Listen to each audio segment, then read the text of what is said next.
स्वागत है आपका बी न्यूज नेशन में। मैं हूं आबिद हुसैन शेख। राज्य की कांग्रेस सरकार पूरी तरह नाकाम, बीजेपी का आरोप।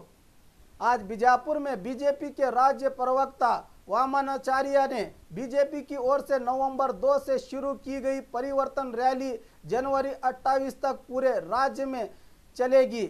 इसी दौरान जो बीजापुर भी पहुंचने वाली है, इसकी जानकारी देते हुए राज्य में आने वाले दिनों में भाजपा की सरकार बनने का विश्वास जताया।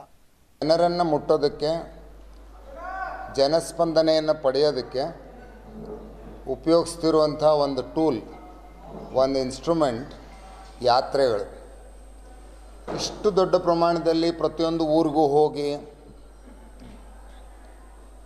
ಜನರನ್ನು ಭೇಟಿಯಾಗಿ ಎಲ್ಲಿ ಸಾಧ್ಯ ಆಗುತ್ತೋ ಅಲ್ಲಿ ಜನರ ಅನಿಸಿಕೆ ಏನಿದೆ ಅನ್ನೋದನ್ನು ಡೈರೆಕ್ಟ್ಲಿ ಇಂಡೈರೆಕ್ಟ್ಲಿ ಪಡೆಯುವಂಥ ಒಂದು ವ್ಯವಸ್ಥೆಯನ್ನು ಬಿ ಜೆ ಪಿ ಎಷ್ಟು ಚೆನ್ನಾಗಿ ಉಪಯೋಗಿಸಿದೆ ಅಷ್ಟು ಇನ್ನು ಯಾರಿಗೂ ಮಾಡೋಕ್ಕಾಗಿಲ್ಲ. ಅಂದರೆ ಮ್ಯಾಕ್ಸಿಮಮ್ ನಂಬರ್ ಆಫ್ ಯಾತ್ರೆಗಳನ್ನು ನಾವೇ ಮಾಡಿದ್ದೇವೆ.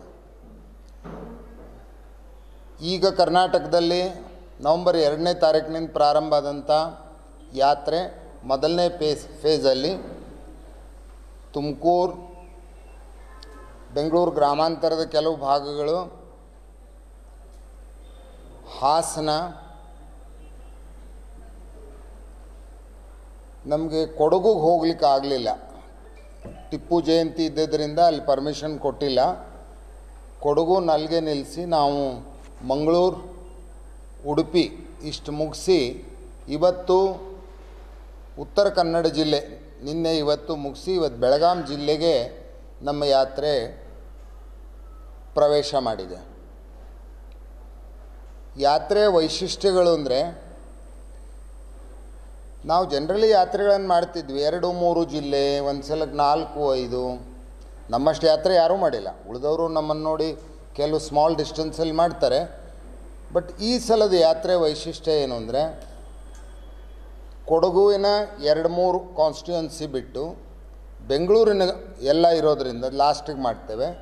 ಬಿಟ್ಟರೆ ಇದು ಕರ್ನಾಟಕದ ಎಲ್ಲ 224ರಲ್ಲಿ ಒಂದು ಕಡೆದೊಂದು 12 ಬಿಟ್ಟರೆ ಎಲ್ಲ MLA ಕಾನ್ಸ್ಟಿಟ್ಯೂನ್ಸಿಗಳಿಗೂ ನಾವು ಒಂದೇ ಸ್ಟ್ರೆಚ್ಚಲ್ಲಿ ಹೋಗೋರಿದೆ.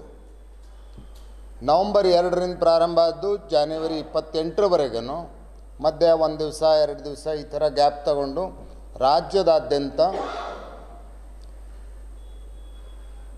ಎಲ್ಲ ಕಾನ್ಸ್ಟಿಟ್ಯೂನ್ಸಿಗಳಿಗೂ ಒಂದೇ ಸ್ಟ್ರೆಚ್ಚಲ್ಲಿ ಹೋಗುವಂಥ ಒಂದು यूनिक कार्यक्रम। और खबरों के लिए देखते रहिए बी न्यूज नेशन।